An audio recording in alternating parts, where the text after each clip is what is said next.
Everyone, how you doing? This is Brian Perez coming out to you from Lake Wylie, South Carolina.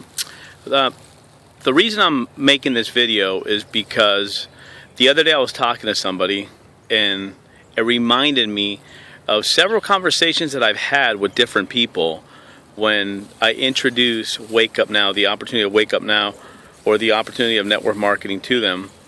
And I hear so many people say, well, but I don't know anybody. You guys, that is a lousy freaking excuse.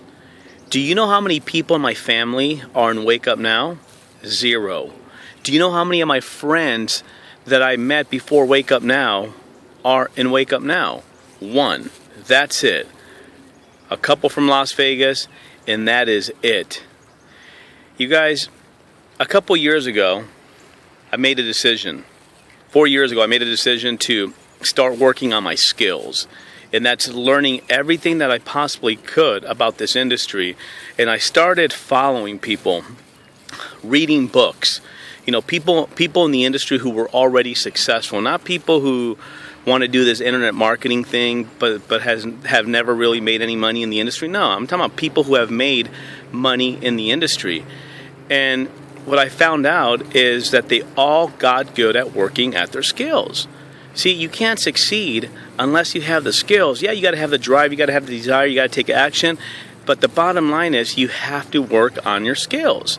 And I heard somebody say about 3.5 years ago that if you can get good at inviting, in other words, being the trailer and not being the movie, getting people to see the presentation instead of telling them what it's all about, and if you do that enough times, that you will become successful.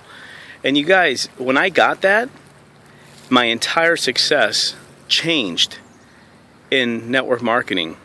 And I'll give you an example right now. You know, this morning I was at the car wash. I was getting my car washed with my son, my youngest son, Grant. He's 2.5 years old. And the guy who was washing our car, man, I mean, this kid he must have been around 20 years old, ripped as can be. I mean, this kid was in shape. He was wearing a tight shirt, just in shape. And I'm like, dude, you must be an athlete. Compliment. You always compliment people, but give them sincere compliments. I'm like, dude, you must be an athlete. He's like, in fact, I am. I play soccer. I'm like, wow, how long have you been playing for?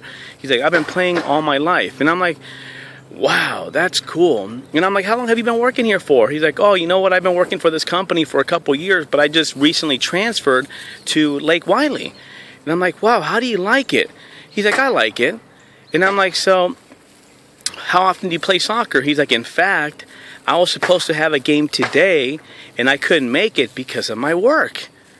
I found a need and a desire, right? I was asking questions and I was listening. And then I asked him, I'm like, hey, let me ask you a question before I get going.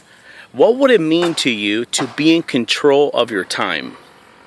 And he thought about it for a minute. There was a moment of silence for about 10 seconds, I kid you not.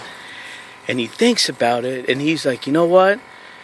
And as he blows out a sigh, he's like, you know what? I would love that.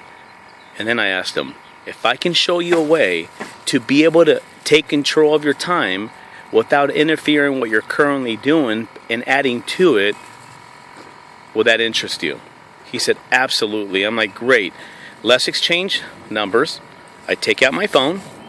We exchange numbers. I got his name, number, email, and I told him I will be calling you in a couple days from a 702 area code. And I'll be running this information by you. And then I changed the subject, I thanked him for his time, and I got out of there. You guys, I've been doing that over and over and over and over and over and over and over again for the last 4 years. And in February of 2012, when I moved out to Maryland, I didn't know a soul but my mother-in-law. I was forced to go out and build my network, and I did. And when I moved out to Lake Wylie, South Carolina, near Charlotte, 8 months ago, I was forced to build my network. So whenever I hear somebody tell me, I don't have the time, or I don't know anybody, but I don't know anybody, I'm like, you know what? That's a bullshit excuse. And you guys, sorry for my French, but you know what? It's the truth. It's the truth. It's so many people make so many excuses out there, and the bottom line is, if you keep doing what you've been doing, you're going to be getting the same results. And the only way for things to change is for you to change your mindset, change your life. You guys work on your skills, and I'll talk to you soon. Bye.